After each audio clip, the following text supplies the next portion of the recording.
Welcome to the Network Build Grow podcast, the show where business owners, entrepreneurs, and professionals share their stories, lessons learned, and powerful strategies for building relationships and growing their circle of influence. With Melissa Taylor, your host, each week we'll bring you actionable insights to help you build a better network and a better business. Let's dive in. Well, hello, and welcome to the Network Build Grow podcast. We are here with Corrine today. How are you? I am doing wonderful. It's such a beautiful day outside and, always a new opportunity to seize, right? Yes, absolutely. And I love that you have your Tupperware in the back. For those of you that are listening, she has this array of beautiful Tupperware behind her in the video. And she is my Tupperware lady. I love all the things that I've gotten from her. Tell us a little bit about how you got involved with Tupperware. Okay. Well, I was born, raised, and burped in Tupperware. Now, for anyone listening, if they're like, what do you mean? Did you just say burped? Yes, I said burped, like burped in a Tupperware bowl. You see, back in the day when they had the original Tupperware parties, they actually would burp the bowls to show how they're liquid and airtight and then toss them at the guest with water inside. So the joke is that you burp your Tupperware bowl. That's how you lock in the freshness. Well, since I literally grew up in this business, my mom trained at a meeting the night before I was born. She goes to the hospital, has me at 10:30 in the morning. She's back home 3 hours later in time for the FedEx guy to deliver that week's Tupperware, because that's when they had to deliver and it came to their homes. And in enough time for the FedEx guy to then go down to the next person's house to let them know Marcia had her baby. So the Tupperware community knew before there was social media, because of delivery routes, that I was born in my Tupperware bowl. So that is so funny. Now, is your mom still involved with Tupperware, or is she retired? She is. They were going to retire. And then, COVID happened and just some shifts in our business. And they looked at it as, I like to stay busy. I don't see a reason to retire. And so they're traveling the world and Tupperware's paying for it. Like they're on a cruise right now to Cape Town, South Africa, and they can work their business remote with the way our world has changed and the way our business has evolved. I mean, isn't that why we're entrepreneurs? Yes. Now, speaking of change and evolving, I got to experience an online Tupperware party with you, which was just spectacular. And it's my understanding that you are kind of helping pioneer that or test that for Tupperware. Yes, I'm helping out with some fun new digital things that we have out there, because this is the thing I believe. Tupperware is the original live seller. Before there was a term for live selling, we were holding Tupperware parties, which actually means that Brownie Wise, who's the first woman to ever grace the cover of Business Week magazine, in case you wanted to know, is the original influencer. So I just want you guys to think about this as you're scrolling through your TikToks and stuff like that, and you see someone selling. Just remember, Tupperware started this all, because it's about the connection, and that's what the party gives you. And so now with our new service that we have, it's like we have our own QVC on our Tupperware platform. So literally I can do a party where I'm reaching you in your living room, in your kitchen, wherever you are across the US. You don't have to clean your house. You don't have to wear a bra for you women out there. And you can actually sit down with us, and I can share with you tips that'll save you time, space, and waste. I can share with you recipes that don't break the bank, because we need to be cognizant of what we're spending, but also what we're consuming, because convenience can cost. And I think that's where I'm so excited, because Tupperware has always been something that cares about people and helping people to grow and helping people find solutions. And now they are finding solutions in this digital space where we can now evolve with the times, but not take away from what it is. Yeah, that is wonderful. Very well said. Very well said. Now, you said a key word in there, connection, because I know your business is based on connections. So tell me a little bit about how you build your business, because I know you don't sell Tupperware, you create community. I do. I mean, connections are everything when you think about it, because it's not what you know, it's who you know. But when you go out there and you're trying to branch, right, especially when people say network marketing, this and that, where I think you get that bad taste in your mouth is when you're always knocking on your neighbor's doors. And if you really want to grow in a business, no matter whether you're a small business entrepreneur or you're in direct sales, you have to figure out how to grow your network. Hello, that's networking. So you have to get out there and meet new people and show up where the people are that you want to work with. I remember back in, I think it was 2009 is when I first really got introduced into networking. And I went to my first like type of event with a group, and it was like this whole bullet going around introducing yourself. But once I figured out what I was offering, I met amazing new people I would never have met if I didn't show up. I saw incredible other benefits of networking in my business, just in my personal growth, because when you are self-employed, you are the employer and the employee, and you have to show up for the job that you want, even when you're self-employed. And it's that mindset too, that when I go, I'm presenting my best self, and I am now attracting my best clients. And then they refer me on because I learn great ways to do customer service, because I'm engaged, and because I am constantly growing in my relationships with people. Want to be specific in those words with networking is that it's growing the relationship, because people don't want to be sold. And if we are bombarding them, even though my product is the best in the world and you need to have it, down your throat, you're not going to get to see what it's really about. Right. That is true. People don't want to be sold to, but they do want to know what you do. And they do want to have the opportunity to talk to you about it or refer you to other people. Absolutely. Okay. So tell me a little bit. So you started networking in like 2009, I think you said. So how has that, so you learn from other people, you learn from other entrepreneurs, you learn best practices, you've grown personally. Those are all benefits, as well as getting customers and referrals. What are some of your best networking advice, for lack of a better word, for when people get started in this world of networking? My best advice: don't verbally vomit over everybody. Okay. What do you mean by that? I mean, because I'm really good at diarrhea of the mouth, because I personally get really excited, and I just want to keep sharing with you all the things I love that I'm passionate about. But that can drown people, and it can suppress people, and it can also walk them right out of a yes, where sometimes less is more. I'm still learning this, that whole idea of 2 ears and 1 mouth, but it's a constant fluid reminder as the more we show up. Here's my tip for this. Here's how you don't verbally vomit: is you have to know your message. Okay. And you have to know who you are. You have to know your brand, and you have to know what you represent and how you're showing up. So I'm gonna give you an example. When I first started networking, I was just like, hey, I'm Corrine, I'm the Tupperware lady. And that was cool, but like, how am I different than the other Tupperware ladies? Yeah, I don't wear polyester suits. Yes, and I was in my 30s at the time. Actually, when I first started selling Tupperware, I was 19 years old in college. Okay. People did not take me seriously because they thought my idea of a party was a kegger. And I was like, no, I want to like give you plastic that saves you money. So it was just trying to change the conversation. But when someone said to me, well, how do you stand out? I had to really think about, well, why do they want to do business with me? What is it that I offer? What is it that is beyond my product? Because it is that relationship. And that's when I just realized, I think, the benefit of relationships, the benefits of connections that go along with it, and the benefit of, if someone is going to refer you, how do they refer you? If you're not clear on your message, how are they going to be clear on the message that they're sharing for you? And so I just kind of took it and made this persona as like the fresh expert, because no matter what, I freshen your life. And if you remember fresh, you'll remember me. And I came up with acronyms, and I came up with taglines, and I branded everything. Everything says the fresh expert. Now, like if you get a package from me, everything, there's decals and stickers and all of it, because I want you to remember me. And I want you to go, oh yeah, this is the person. It's not just Tupperware, it's this, and she does Tupperware. And so it was that advice, and then being around more people to network and try it on. What's the point of going through all of this to brand yourself if you aren't out there like being proactive and making sure it lands? Because you can have the best zinger in the world, and if it's not landing, you just wasted a lot of money with someone if you just spent a whole lot with someone. Well, not only that, but it's interesting that you said you have to get out there and you have to show up, and you've said show up a couple of times. It surprises me how often we hear business owners say, well, my business just isn't doing very well. And I'm like, well, what are you doing? Well, I don't really go out places. I'm like, well, the invisible product never gets purchased. The invisible person can never be connected to.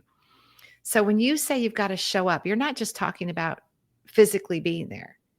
You're talking about showing up with intention. Talk to me about that. Well, okay, so here's a great one. I know that I'm not going to get a sale on the first time I meet someone. Right. If people do, that is amazing, but it's typically 7 to 10 impressions. I want to say it's almost more now. It's just the numbers, the way social media is, we have so much noise. You've got to try that much harder. And that's just the reality is if you're in sales, you got to be the loud, squeaky wheel, unless you offer a solution by letting them know about the problem. But that's different. That's a whole sales technique. So How do I show up? I like to think about how do I get people to remember Tupperware? Number one, I have a really great pep talk, I guess you could say, where people always get excited about my products when I introduce myself because of the way I introduce it. But then I always like to, if I can, let someone leave with something in their hands. I know my mom taught me a long time ago, if you want to be a good speaker, it has your head, the heart, and the hands. And you have to hit all three of those things. And I look at it as, even if I'm just meeting you for the first time, I want to try and do all three of those then too, because that's how I'm truly going to grab somebody.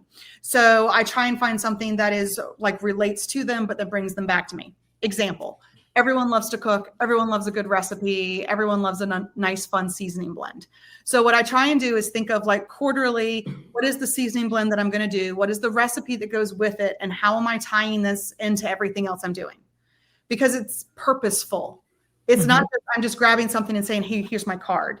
It's I'm purposely going through and let's say doing a pumpkin pie spice that you can do with all these different recipes. And you're going to want to reach out to me because you're going to want more recipes. But I'm going to give you one recipe on there with my contact information subtly on there. And then I'm going to make it look really pretty so that you feel really special and that you get that warm feeling in your heart.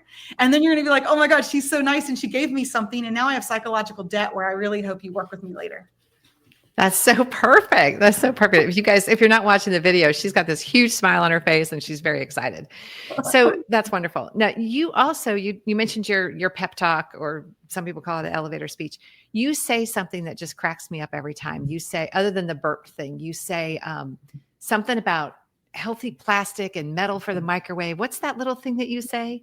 Okay, well, it depends on the day. So that one in particular is, this ain't your mama's Tupperware. We have metal for the microwave. We have plastic for the oven. So no matter which way you want the best, not the rest, I got you covered. That's so great. That's so great. And I think it's fun. And people remember that. And they're like, what? Metal in the microwave? That's crazy. But it starts a conversation. It does. And I don't have to verbally vomit completely, because I will if you give me the opportunity. But then they want to come up to you later and go, oh my gosh, I love that. What's really going on? And I think that's the key to a good pep talk. And that's the key to a good introduction, is you want them to want to talk to you later. Yeah. You want them to want to seek you out. Right. And that's how you make yourself a commodity as well. Well, there you go. If you network for your business, you already know follow-up is everything when it comes to growing relationships and driving success. But here's the thing. Most of us want to follow up well. We just get stuck. Staying consistent, keeping it personal, making it stand out, it's hard. That's why I use NetEffect.io. It makes follow-up simple, cuts through all the noise, and helps me stay on top of every relationship without dropping the ball. I never miss a follow-up, and honestly, my network wouldn't be the same without it. So check it out, NetEffect.io. And right now, you can use promo code NBG50 for 50% off of your first month. NetEffect.io, your secret weapon to unforgettable follow-up. Okay, let's do some rapid fire questions, okay? Okay, here we go. What is the worst thing people can do at a networking event? Well, I've had some very inappropriate comments made to me at certain times, but I don't want that to be on this one. So I'm sitting here trying to filter through my brain. I apologize. Like, okay, what is the worst thing you can do at a networking event? Is not know who you are. The worst thing you can do is a networking event is show up and not know who you are and not know what you're doing. Like, why are you there? Yeah, just not being confident and, like you said, showing up your best self. Yes. Your And best if you self. are new, like maybe someone's listening to this, right? And they're like, oh my God, I'm brand new. You're telling me to network, but that is like my biggest fear. And I'm like, you're asking me to go out on a ledge here and then also jump. Okay, I'm just trying to get onto the ledge. What the heck are you talking about? Cool. Write index cards. Take index cards, right? Write down your stuff that you have. There is no shame in having notes. And I just want to make sure everybody knows that if you have notes, it's okay. And just say, hey, I'm brand new to this. Will you guys help me try something on? Yeah. People want to help you. Yeah. People do want to help. I can't believe how often people out of fear don't show up, or out of fear hold back or whatever, because there's so many people out there that want to help you be better, that want to help you, like you said, try things on. Especially in Network Build Grow. Oh, well, see, there you go. There you go. Okay, perfect. Here's another one for you. Ready? Okay. How do you decide which networking events or which groups to invest your time in? Okay. How do I decide which ones? First, I do have to look at my calendar to make sure that my kids are first, because I am a single mom. So I really believe family is always first. It's why we chose this job. Yep. So then I would look at where you're going to get the most return, either by the relationships that you're cultivating and you're building. Where do you want to show up? Where do I want to add those points? Knowing that it's 7 to 10 contacts, sometimes I'm showing up just to be a reminder that I'm still here, so that then when I'm ready to share something later, I've already been planting seeds. Mm-hmm. So I just look at where your personal calendar is, and then where you can fit in the best that you can for the best return, to make sure you're getting your points of contact consistently. Yeah. And with that, you should be able to show up to the same group consistently. Like if you're like, well, I'm going to go to this one time, but I can't go to it regularly, it's probably not the right group for you. You need to be able to show up consistently, don't you think? I do agree. And if someone thinks they're going to show up once and find a mix, I'm going to say, I'm sorry, you're not. I mean, sometimes people are having a bad day and it's life. But if you show up consistently, then people will also see you consistently. You'll become then front of mind, which means you might get referred on and you might actually grow business. Don't expect to always get business on the first time. Remember, 7 to 10 points of contact. So you've got to keep showing up, keep getting to know the people, because I will refer someone I know, not that I feel obligated to. Right. Yes.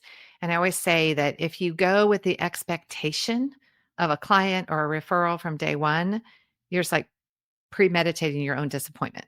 Mm-hmm. Sometimes it's the person that you meet as a gatekeeper for who you're meant to meet. Right. So don't burn bridges. And that's the biggest thing too, is like, we have to be kind and be aware of the fact that we never know who's going to connect us when. Yep. So yeah, I don't know if any people make that mistake. I try and keep my blinders on, but That's wonderful. That could be really bad. That could be really bad.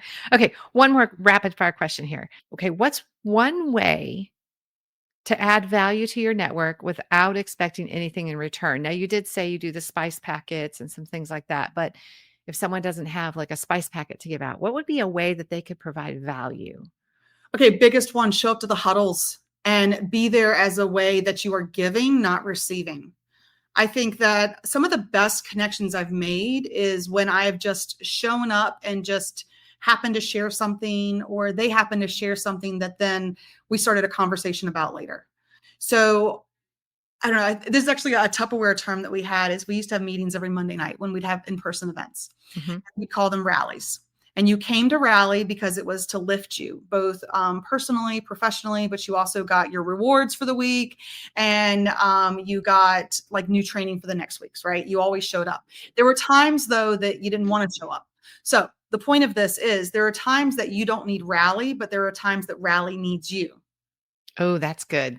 Same thing goes for networking. There's a time you might not feel that you need networking, but networking needs you. And the people there need you to show up because you have value. And sometimes we forget the value that we have that we can offer others. Right. That is huge. That is a wonderful, wonderful point. You might not need networking, but networking needs you. I think there's no other way to make this any better than that. So I think we will end on that note with Corrine Brown from the Fresh Expert, Tupperware lady extraordinaire. We'll go with extraordinaire. Follow me at thefreshexpert.com. That's all you need to know, my friends. Yes. There you go. Well, thanks for being with us today. I've enjoyed it. Thank you so much. Thanks for tuning into this episode of the Network Build Grow podcast. If you enjoyed today's conversation, be sure to subscribe, leave a review, and share it with a fellow entrepreneur or professional. And of course, if you're not yet part of our community, visit networkbuildgrow.com to connect with us. Until next time, keep building and keep growing.